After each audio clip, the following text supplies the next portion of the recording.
பிரம்மரிஷி பிதாமகா பத்ரிஜி அவர்களுக்கும் global Buddha's குழுவில் இணைந்திருக்கும் அனைத்து ஆன்ம நண்பர்களுக்கும் என் பணிவான வணக்கங்களை தெரிவித்துக் கொள்கிறேன் மாஸ்டர்ஸ். இன்னைக்கு நம்ம கற்றல் முறைகள், அதாவது லேர்னிங் ஸ்ட்ராட்டஜிஸ் பத்தி தான் நம்ம பார்க்க போறோம். Next slide ma'am. இன்னைக்கு என்னெல்லாம் பார்க்க போறோம் அப்படின்னா, லேர்னிங் ஸ்ட்ராட்டஜிஸ்னா என்னன்னு பார்க்க போறோம். அதுல நிறைய டைப்ஸ் ஆஃப் லேர்னிங் ஸ்ட்ராட்டஜிஸ் இருக்கு. லேர்னிங் ஸ்ட்ராட்டஜிஸோட முக்கியத்துவத்தை பார்க்க போறோம். நம்மளோட ரியல் லைஃப்ல எப்படியெல்லாம் லேர்னிங் ஸ்ட்ராட்டஜி யூஸ் ஆகுது அப்படிங்கறத பத்தி பார்க்க போறோம். அதுக்கடுத்து நம்மளோட சுய வளர்ச்சிக்கு இந்த லேர்னிங் ஸ்ட்ராட்டஜி எப்படிலாம் அப்ளை பண்ணலாம் அப்படிங்கறத பார்க்க போறோம். புக் ரீடிங்க்கு இந்த லேர்னிங் ஸ்ட்ராட்டஜி எவ்வளவு எஃபெக்டிவா இருக்குதுன்னு பார்க்க போறோம். இதுல சில டெக்னிக்ஸ் எல்லாம் இருக்கு நம்ம லேர்ன் பண்ணிக்கிறதுக்கு. அந்த டெக்னிக்ஸும் பார்க்க போறோம். இதோட கோல்டன் ரூல்ஸ் என்னன்னு பார்க்க போறோம். இதோட கோர் மெசேஜ் என்ன அப்படிங்கறத பார்க்க போறோம். Next slide ma'am. So learning strategies அப்படின்னா என்னன்னா கற்றல் முறைகள் அப்படிங்கறது பார்த்தோம். இந்த லேர்னிங் ஸ்ட்ராட்டஜிஸ் அப்படிங்கிறது நம்ம எப்படி ஸ்மார்ட்டா கத்துக்கலாம் அப்படிங்கிறதுக்காகவும், அதை எப்படி நம்ம ஈஸியா அண்டர்ஸ்டாண்ட் பண்ணிக்கலாம், எப்படி ரொம்ப ஃபாஸ்டரா கத்துக்கலாம் அப்படிங்கிறதுக்காகவும் ஹெல்ப் பண்ணுது. அதே மாதிரி நம்ம ஞாபகத்துல எப்படி நீண்ட காலமா அந்த மெமரியில ஸ்டோர் பண்ணலாம் அப்படிங்கிறதுக்கும் இந்த லேர்னிங் ஸ்ட்ராட்டஜி அப்படிங்கிறது உதவுது. இன்னும் ஒரு சிறப்பான முறையில இந்த லேர்னிங் ஸ்ட்ராட்டஜி எப்படியெல்லாம் பயன்முறைப்படுத்தலாம் அப்படிங்கிறதும் இதுல சொல்லியிருக்காங்க. அடுத்து இந்த லேர்னிங் ஸ்ட்ராட்டஜி அப்படிங்கிறது ரொம்ப புத்திசாலித்தனமான விழிப்புணர்வான கற்றல் முறை அப்படின்னு கூட நம்ம சொல்லலாம். இந்த லேர்னிங் ஸ்ட்ராட்டஜி என்ன பண்ணுது அப்படின்னா, நம்மளோட மைண்டை டிரான்ஸ்ஃபார்ம் பண்ணும். அதாவது நம்ம சேகரிச்ச இன்ஃபர்மேஷனை நம்மளுக்கு ஞானமாகவும், அது பெர்மனன்ட் மெமரியாகவும், அடுத்து நம்மளோட சுய வளர்ச்சிக்காகவும் அது டிரான்ஸ்ஃபார்ம் பண்ணுது. சோ இதுதான் லேர்னிங் ஸ்ட்ராட்டஜி அப்படிங்கிறது. இதுலயே நிறைய டைப்ஸ் ஆஃப் லேர்னிங் ஸ்ட்ராட்டஜி அப்படிங்கிறது இருக்கு. Next slide ma'am. இதுல என்னென்ன டைப்ஸ் இருக்கு அப்படின்னா, cognitive strategy, metacognitive strategy, memory strategy, behavioural strategy, effective strategy, social strategy, compensation strategy அப்படின்னு சொல்லிட்டு நிறைய டைப்ஸ் ஆஃப் லேர்னிங் ஸ்ட்ராட்டஜிஸ் இருக்கு. இது ஒன்னொன்னா நம்ம பார்க்கலாம். Next slide ma'am. So cognitive strategy அப்படின்னா என்ன அப்படின்னா, அறிவாற்றல் கற்றல் முறை அப்படிங்கறத சொல்லுவோம். இப்போ இதுல நம்ம கத்துக்கிட்ட இன்ஃபர்மேஷனை ஈஸியா அண்டர்ஸ்டாண்ட் பண்ணிக்கிறதுக்கும், அதை திங்க் பண்ணி பாக்குறதுக்கும், அதை நோட்ஸ் எடுத்துக்கிறதுக்கும், அதை சம்மரைஸ் பண்றது, அதாவது சுருக்கமா எழுத்தாக்கம் பண்றதுக்கும், அதுல நம்மளுக்கு புரிஞ்சதா இல்லையான்னு சொல்லி கேள்வி கேட்கறதுக்கும் இந்த காக்னிட்டிவ் ஸ்ட்ராட்டஜி அப்படிங்கிறது உதவுது. அதாவது காக்னிட்டிவ் ஸ்ட்ராட்டஜி என்ன பண்ணுது அப்படின்னா, நமக்கு கிடைச்ச தகவல்ல நல்ல முறையான செயல்முறை, அதாவது அந்த ப்ராசஸ் பண்றதுக்கு இது ஹெல்ப்ஃபுல்லா இருக்குது. அடுத்து metacognitive strategy. Next slide. Meta cognitive ஸ்ட்ராட்டஜினா என்ன அப்படின்னா, சிந்தனையை பற்றி சிந்திக்கும் கற்றல் முறை அப்படின்னு நம்ம சொல்லலாம். இதுல நம்ம என்ன பண்ணுவோம் அப்படின்னா, நம்ம எதை படிக்கிறோம் அப்படிங்கறத திட்டமிடணும். அடுத்து நம்ம படிச்சதை செக் பண்ணி பார்க்கணும். அந்த புரிதல் நம்மளுக்கு புரிஞ்சிருக்கா இல்லையா அப்படின்னு சொல்லி செக் பண்ணி பார்க்கணும். அடுத்து நம்ம என்ன பண்ணணும் அப்படின்னா, இந்த கற்றல் முறை நம்மளுக்கு ஒர்க் அவுட் ஆகுதா, இல்ல வேற முறை நம்ம பயன்படுத்தி படிக்கலாமா அப்படின்னு சொல்லி நம்மள நாமே மதிப்பீடு பண்ணணும். அதுதான் எவால்வேட் யுவர் பெர்ஃபார்மன்ஸ் அப்படிங்கிறது.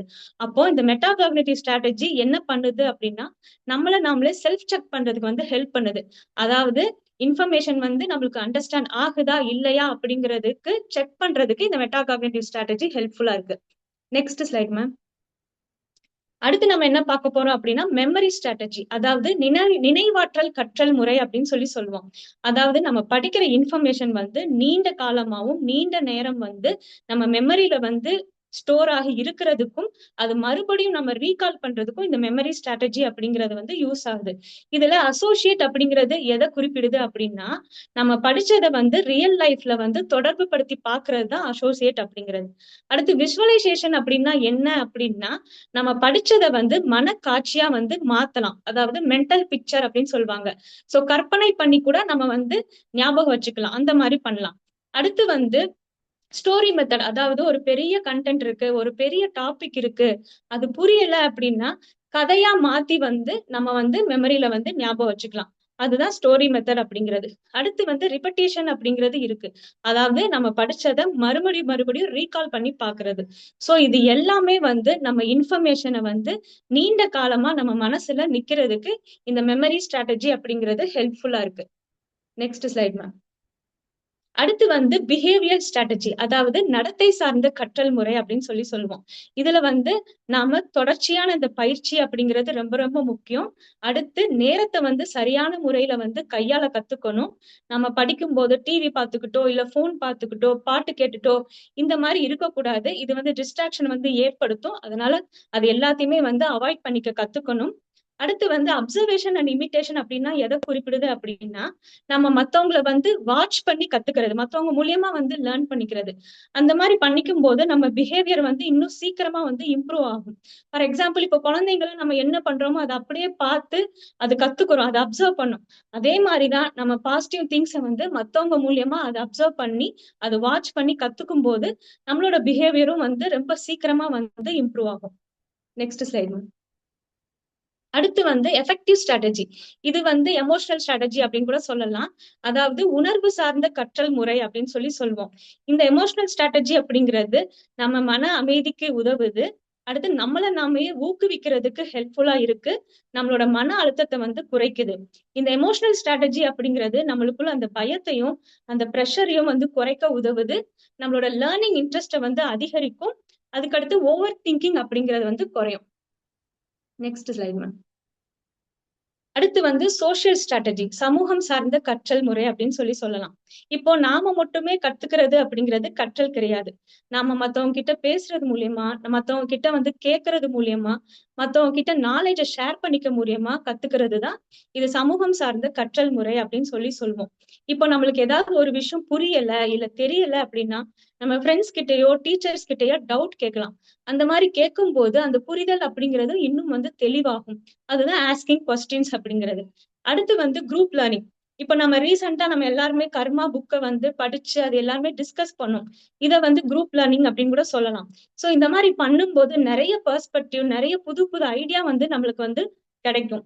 அடுத்து வந்து நம்ம கத்துக்கிட்ட இன்ஃபர்மேஷன மத்தவங்களுக்கு ஷேர் பண்ணணும். அடுத்து வந்து மத்தவங்க பேசும்போது கவனமா வந்து கேட்க கத்துக்கும்போது, நம்மளுக்கு வேற ஒரு பெர்ஸ்பெக்டிவ் நம்மளுக்கு வந்து கிடைக்கும். அதுதான் ஆக்டிவ் லிசனிங் அப்படின்னு சொல்றது. அடுத்து வந்து நம்ம ஃபீட்பேக்க கேட்டு தெரிஞ்சுக்கலாம்.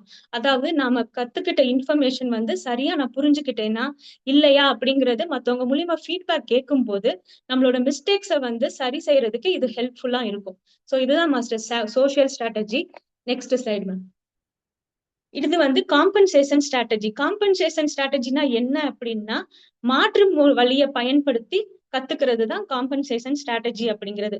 இப்போ நீங்க படிக்கும்போது ஒரு விஷயம் தெரியல அப்படின்னா, உடனே வந்து அத ஸ்டாப் பண்ணக்கூடாது. சோ அது வேற வழியில எப்படி கத்துக்கலாம் அப்படிங்கிறத பார்க்கணும். இதுல கெஸ்ஸிங் ஃப்ரம் கான்டெக்ஸ்ட் அப்படின்னு இருக்கு. அப்படின்னா என்ன அப்படின்னா, இப்போ ஒரு மீனிங் வந்து உங்களுக்கு தெரியல அப்படின்னா, சரவுண்டிங் வேர்ட் மூலியமா அந்த மீனிங்க வந்து கெஸ் பண்ணலாம். ஃபார் எக்ஸாம்பிள் நான் சொல்றேன். Ramu was exhausted after running 10 kilometer. So he sat down and drink water அப்படின்னு சொல்லி ஒரு சென்டென்ஸ் இருக்கு வச்சுக்கோங்களேன். இதுல ராமு வாஸ் எக்ஸாஸ்டட் அப்படின்னு சொல்லி ஒரு வேர்ட் இருக்கு. அதுக்கு உங்களுக்கு மீனிங் புரியல அப்படின்னா சரௌண்டிங் வேர்ட்ஸ் இருக்கு. அதாவது Ramu was exhausted he after running so he sat down and drink water இருக்கு. அப்போ ராமு வந்து ஓடுனதுனால டயர்ட் ஆகி அவன் உட்காந்து தண்ணி குடிக்கிறான்னு சொல்லி நம்ம கெஸ் பண்ணுவோம். அதுதான் கெஸ்ஸிங் ஃப்ரம் கான்டெக்ஸ்ட் அப்படின்னு சொல்றது.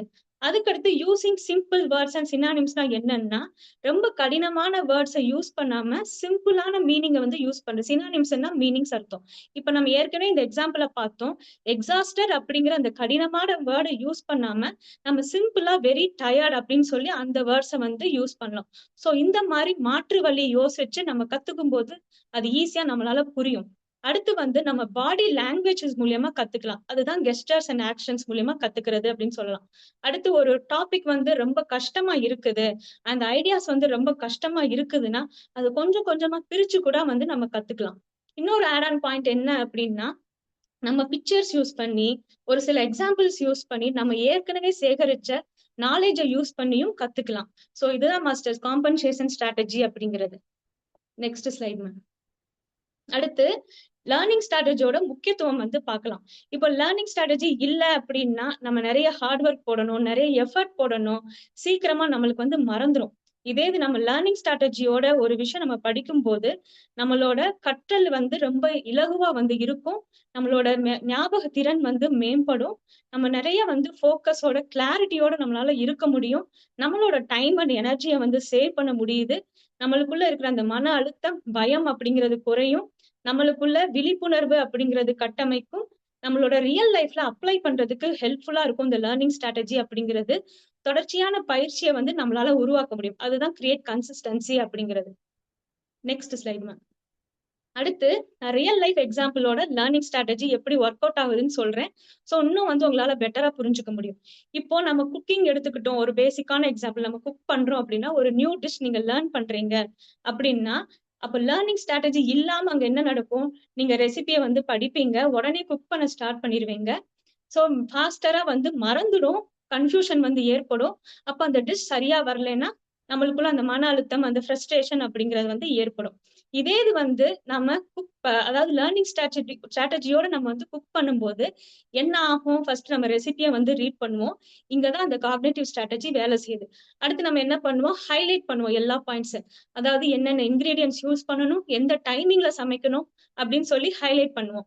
அடுத்து வந்து சம்மரைஸ் பண்ணுவோம். நம்ம மெமரிக்கு ஏத்த மாரி சிம்பிள் வேர்ட்ஸ நம்ம வந்து சுருக்கமா வந்து நம்ம மனசுக்குள்ள வந்து ஞாபகம் வச்சுப்போம். அடுத்து வந்து பிஹேவியர் ஸ்ட்ராட்டஜி ஒர்க் அவுட் ஆகும். அடுத்து எப்படி பண்ணுவோம் அப்படின்னா, ஒருவேளை அது தப்பு பண்ணிட்டோம் அப்படின்னா, பதட்டப்படாம வந்து மறுபடியும் பிராக்டிஸ் பண்ணுவோம். அதுதான் பிராக்டிஸ் கன்சிஸ்டன்சி அப்படிங்கிறது.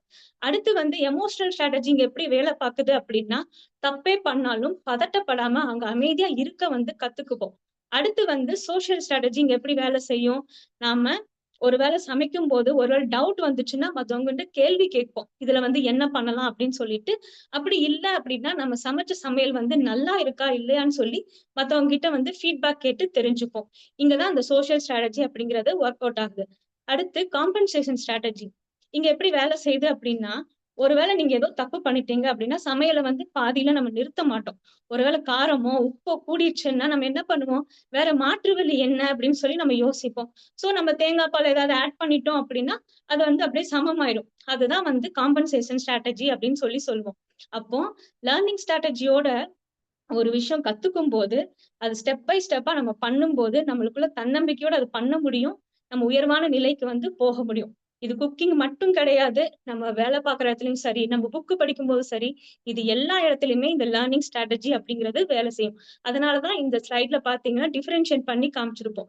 வித்தவுட் லேர்னிங் ஸ்ட்ராட்டஜி என்னெல்லாம் நடக்குது, வித் லேர்னிங் ஸ்ட்ராட்டஜி எப்படிலாம் அது பெர்ஃபார்ம் பண்ணலாம் அப்படிங்கிறது. Next slide ma'am. அடுத்து நம்மளோட சுய வளர்ச்சிக்காக நம்மளோட இன்னர் செல்ஃப் குரோத்துக்கு லேர்னிங் ஸ்ட்ராட்டஜி எப்படி எல்லாம் அப்ளை பண்ணலாம் அப்படிங்கறத பத்தி பார்ப்போம்.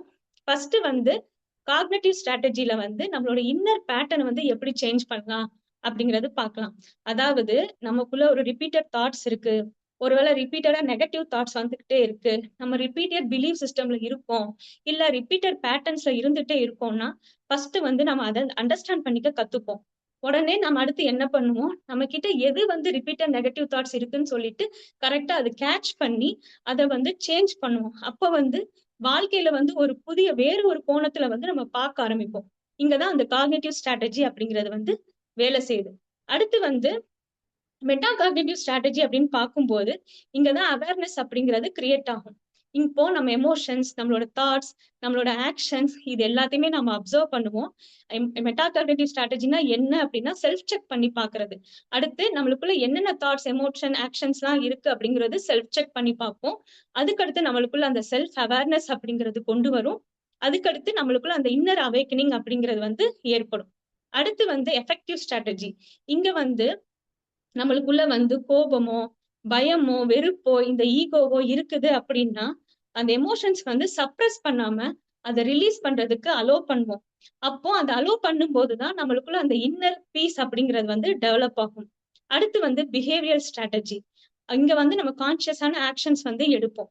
என்ன பண்ணுவோம் அப்படின்னா, ஒருவேளை நீங்க ரியாக்ட் பண்ணிட்டு இருக்கீங்க அப்படின்னா, அந்த ரியாக்ட் வந்து ரெஸ்பாண்டா வந்து மாத்துவோம். நம்மளுக்குள்ள அந்த டிசிப்ளின கொண்டு வருவோம். கைண்ட்னஸ ஃபாலோ பண்ணுவோம். எம்பத்தி அப்படிங்கறத வந்து பிராக்டிஸ் பண்ணுவோம். அப்போ நம்மளோட செயல்கள் எல்லாமே எப்படி இருக்கும்னா, நம்மளோட இன்னர் குரோத்தோட அலைன் ஆகி வந்து இருக்கும். அடுத்து வந்து social strategy. Learning from others. நாம மத்தவங்க பேசுறது மூலியமா, மத்தவங்க கிட்ட இருந்து கேட்கறது மூலியமா, மத்தவங்க கிட்ட வந்து ஷேர் பண்ணிக்கிறது மூலியமா வந்து நம்மளால வந்து க்ரோ ஆகி போக முடியும். இப்படி பண்றது மூலியமா நம்மளுக்குள்ள அந்த ஈகோ அப்படிங்கிறது வந்து குறையுது. அந்த அண்டர்ஸ்டாண்டிங் அப்படிங்கிறது வந்து இம்ப்ரூவ் ஆகும். அடுத்து வந்து காம்பன்சேஷன் ஸ்ட்ராட்டஜி. மாற்று வழியில சிந்திக்கிறதுன்னு பார்த்தோம் இல்லையா? அப்போ இப்ப லைஃப்ல வந்து ஏதாச்சும் ஒரு சிச்சுவேஷன் உங்களுக்கு புரியல அப்படின்னு சொல்லி அப்படியே ஸ்டக் ஆகி இருக்க மாட்டோம். அப்ப நம்ம என்ன பண்ணுவோம்? அந்த சிச்சுவேஷனுக்கு ஏத்த மாரி நம்ம அட்ஜஸ்ட் பண்ணி அதோட அடாப்ட் ஆவோம். இதுல ஸ்டக் ஆகாம நம்மளுக்குள்ள என்ன பில்ட் ஆகுது அப்படின்னா, அக்செப்டன்ஸ் அப்படிங்கிறது வந்து பில்ட் ஆகுது. சோ இந்த லேர்னிங் ஸ்ட்ராட்டஜி அப்படிங்கிறது மனிதனோட உள்ளார்ந்த அனுபவங்கள வந்து விழிப்புணர்வு வளர்ச்சியா வந்து மாத்துறதுக்கு ரொம்ப வந்து ஹெல்ப்ஃபுல்லா வந்து இருக்குது. Next slide ma'am. அடுத்து இந்த லேர்னிங் ஸ்ட்ராட்டஜிஸ் வந்து எப்படி புக் ரீடிங்க்கு வந்து ஹெல்ப்ஃபுல்லா இருக்குது அப்படின்னு சொல்லி பார்க்கலாம். ஃபர்ஸ்ட் வந்து ஒரு புக்க நம்ம ரீட் பண்றோம் அப்படின்னா, ஓடக்கூடாது. ரேஸ்ல ஓடுற மாரி ஓடாம ரொம்ப ஸ்லோவா ரீட் பண்ண கத்துக்கணும். அத அண்டர்ஸ்டாண்ட் பண்ணிக்க வந்து கத்துக்கணும். அடுத்து வந்து ஹைலைட் பண்ணணும். அதுல எதெல்லாம் இம்பார்ட்டன்ட் பாயிண்ட்ஸ், அது எதுலலாம் எதெல்லாம் வந்து டாபிக் நோட்ஸ், எதெல்லாம் வந்து கீ ஐடியாஸ் அப்படின்னு சொல்லி ஹைலைட் பண்ண கத்துக்கணும். அத வந்து இங்க தான் வந்து சம்மரைஸ் பண்றது. அதாவது ஷார்ட் நோட்ஸா வந்து எடுத்துக்கலாம். சோ தட் நம்ம வந்து ஈஸியா ஞாபகப்படுத்துறதுக்கு ஹெல்ப்ஃபுல்லா இருக்கும். இப்ப புரியல அப்படின்னா மறுபடியும் ரீட் பண்ணும்போது இன்னும் வந்து கிளாரிட்டி கிடைக்கும். ஒருவேளை ஏதாச்சும் ஒரு மீனிங் புரியல அப்படின்னா, இது எத மீன் பண்ணுது அப்படின்னு சொல்லி நம்ம கொஸ்டின் கேட்கலாம். அது அடுத்து வந்து நம்ம ரியல் லைஃபோட நம்ம படிச்சத வந்து கனெக்ட் பண்ணி பார்க்கலாம். அடுத்து எந்த ஒரு டிஸ்ட்ராக்ஷன் இல்லாம நம்ம ஃபோக்கஸோட ரீட் பண்ணணும். அப்போ படிக்கிறது புரியல அப்படின்னா அப்படியே ஸ்டாப் பண்ணாம வேற ஒரு அதான் கெஸ்ஸிங் ஃப்ரம் கான்டெக்ஸ்ட் சொன்னோம் இல்லையா? வேற ஒரு மீனிங் மூலியமா அத கெஸ் பண்ணி அது புரிஞ்சுக்கிறதுக்கு ட்ரை பண்ணணும். Next slide ma'am. அடுத்து வந்து ஒரு சில டெக்னிக்ஸ் எல்லாம் இருக்கு. அது என்னென்ன டெக்னிக்ஸ் அப்படின்னு சொல்லி பார்க்கலாம் லேர்னிங் ஸ்ட்ராட்டஜில. இந்த பொமோடோரோ டெக்னிக் அப்படின்னா என்ன அப்படின்னா, 25 மினிட்ஸ் படிக்கணும். 5 மினிட்ஸ் பிரேக் எடுத்துக்கணும். இஸ் ஈக்குவல் டூ 1 பொமோடோரோ அப்படின்னு சொல்லுவோம். இதே மாரி 4 பொமோடோரோ வந்து நம்ம ரிப்பீட் பண்ணும்போது, ஒரு லாங் பிரேக் எடுத்துக்கலாம். 30 மினிட்ஸ். சோ இந்த மாரி பிரேக் எடுத்து படிக்கிறதுனால, அது வந்து இன்னும் பெட்டரா வந்து கான்சன்ட்ரேட் பண்றதுக்கு நம்மளால முடியும். அடுத்து வந்து டீச் பேக் ஸ்ட்ராட்டஜி. அதாவது நம்ம கத்துக்கிட்ட இன்ஃபர்மேஷன மத்தவங்களுக்கு வந்து சொல்லி தரணும். அதாவது குழந்தைங்களுக்கோ சரி, நம்ம ஃப்ரெண்ட்ஸ்க்கோ சரி, இல்ல உங்களையே நீங்க கண்ணாடியில பார்த்து கூட சொல்லிக் குடுக்கலாம். அந்த மாரி சொல்லிக் குடுக்கும்போது என்ன ஆகுது அப்படின்னா, உங்களுக்கு எங்கெல்லாம் புரியல அப்படிங்கிறது தெரிய வரும். உங்களுக்கு எங்கெல்லாம் இன்னும் கிளாரிட்டி வேணும் அப்படிங்கிறது வந்து உங்களுக்கே புரியும். எங்கெல்லாம் நீங்க தப்பு பண்றீங்க அப்படிங்கிறத வந்து ஐடென்டிஃபை பண்றதுக்கு இந்த டீச் பேக் ஸ்ட்ராட்டஜி ஹெல்ப்ஃபுல்லா இருக்கும். அடுத்து வந்து பிளர்ட்டிங் டெக்னிக். பிளர்ட்டிங் டெக்னிக்னா என்ன அப்படின்னா, ஒரு டாபிக் எடுத்துக்கிறீங்க. அது ஃபுல்லா வந்து நீங்க படிச்சிரணும். ரீட் பண்ணிடணும். உடனே வந்து புக்க க்ளோஸ் பண்ணிட்டு, உங்க மெமரியில என்ன பாயிண்ட்ஸ்லாம் இருக்குதோ, அது எல்லாத்தையுமே வந்து எழுதணும். அதுக்கடுத்து மறுபடியும் வந்து ரீசெக் பண்ணி பார்க்கணும். அதுல வந்து நீங்க எங்க வந்து வீக்கரா இருக்கீங்களோ, அந்த இடத்துல நீங்க இன்னும் வந்து கூடுதலான ரிவிஷன் அப்படிங்கிறது குடுக்கலாம். சோ இந்த மாரி பண்றதும் உங்களோட அண்டர்ஸ்டாண்டிங் வந்து இன்னும் ஹெல்ப்ஃபுல்லா இருக்கும். அடுத்து வந்து ஃபென்மேன் டெக்னிக். ஃபென்மேன் டெக்னிக்னா என்ன அப்படின்னா, ஒரு கான்செப்ட் நீங்க படிக்கிறீங்க அப்படின்னா, ரொம்ப டீப்பரா அது படிக்கணும். ரொம்ப டீப்பரா அண்டர்ஸ்டாண்ட் பண்ணிக்கணும். ஆனா, மத்தவங்களுக்கு எக்ஸ்பிளைன் பண்ணும்போது எப்படி எக்ஸ்பிளைன் பண்ணணும் அப்படின்னா, சின்ன குழந்தைங்களுக்கு சொல்லிக் குடுத்தா எப்படி நம்ம simple words, simple meanings use பண்ணி எக்ஸ்பிளைன் பண்ணுவோமோ, அந்த மாரி எக்ஸ்பிளைன் பண்ணிக்க கத்துக்கணும். சோ இந்த மாரி பண்ணும்போது, அந்த சூஸ் ஆஃப் வேர்ட்ஸ் வந்து உங்களுக்கு இம்ப்ரூவ் ஆகும். உங்களோட கம்யூனிகேஷன் ஸ்கில் வந்து டெவலப் ஆகும். இந்த டெக்னிக்ஸ் எல்லாம் இப்போ நீங்க வந்து புக் ரீடிங் பண்ணும்போது, டக்குன்னு மறந்துருது அப்படின்னு சொல்றவங்களுக்கு, இந்த டெக்னிக்ஸ் எல்லாம் நீங்க அப்ளை பண்ணும்போது, கண்டிப்பா உங்களோட மெமரியில வந்து ஸ்டோர் ஆகும் அப்படிங்கிறத நான் சொல்லிக்கிறேன் மாஸ்டர்ஸ். Next slide ma'am. இந்த லேர்னிங் ஸ்ட்ராட்டஜியோட கோல்டன் ரூல் என்னன்னு பார்க்கலாம். ஃபர்ஸ்ட் நம்ம அப்சர்வ் பண்ணணும், கத்துக்கணும். கத்துக்கத வந்து புரிஞ்சுக்க வந்து ட்ரை பண்ணணும். நீங்க புரிஞ்சுகிட்ட வந்து உங்க லைஃப்ல வந்து அப்ளை பண்ணணும். அது ரெஃப்ளெக்ட் பண்ணி பார்க்கிறதுனா, இப்ப வந்து நம்மளுக்கு ஏதாவது சரியில்ல அப்படின்னா, கண்ணாடி பார்த்து நம்மள நாமே அட்ஜஸ்ட் பண்ணிக்கிறோம். அப்போ நம்ம அப்ளை பண்ணது வந்து நம்மள நாமே செல்ஃப் இன்ட்ரோஸ்பெக்ட் பண்ணி, செல்ஃப் ரெஃப்ளெக்ஷன் பண்ணி, அதுல நம்ம என்னெல்லாம் கரெக்ஷன் கொண்டு வரணும், அதுல நம்ம என்னெல்லாம் மாத்தணும் அப்படின்னு சொல்லி மாத்திக்கிட்டு, நம்மள நாமே உயர்ந்த நிலைக்கு நோக்கி கொண்டு போகணும். அதுதான் இம்ப்ரூவ் அப்படிங்கிறது. சோ இதுதான் வந்து golden rule. Observe, learn, understand, apply, reflect and improve. Next slide ma'am. So இதோட கோர் மெசேஜ் என்ன அப்படின்னா, ஒரு எஃபெக்டிவான லேர்னிங் அப்படிங்கிறது நம்மளோட நாலேஜுக்கும் மனிதனோட ரியல் லைஃப் டிரான்ஸ்ஃபர்மேஷனுக்கும் ஒரு பாலம் மாதிரி வந்து செயல்படுது. அப்போ உண்மையான கற்றல் அப்படிங்கிறது மனிதனோட மைண்ட மட்டும் மாத்தாது, மனிதனோட சோல் அந்த இன்னர் செல்ஃபையும் மாத்துறதுதான் இந்த உண்மையான கற்றல் அப்படிங்கிறது. சோ இப்போ இதுதான் learning strategies masters. So learning ஸ்ட்ராட்டஜிஸோட எந்த ஒரு வேலை செஞ்சாலும் அது ரொம்ப எஃபெக்டிவா இருக்கும். நம்ம தன்னம்பிக்கையோட செய்ய முடியும். அது ஸ்டெப் பை ஸ்டெப்பா பண்ணும்போது அது ரொம்ப ஒரு கான்ஷியஸ் லேர்னிங் வே அப்படின்னு கூட நம்ம சொல்லலாம். சோ எல்லாருக்கும் புரிஞ்சிருக்கும்னு நினைக்கிறேன் masters. Thank you so much masters.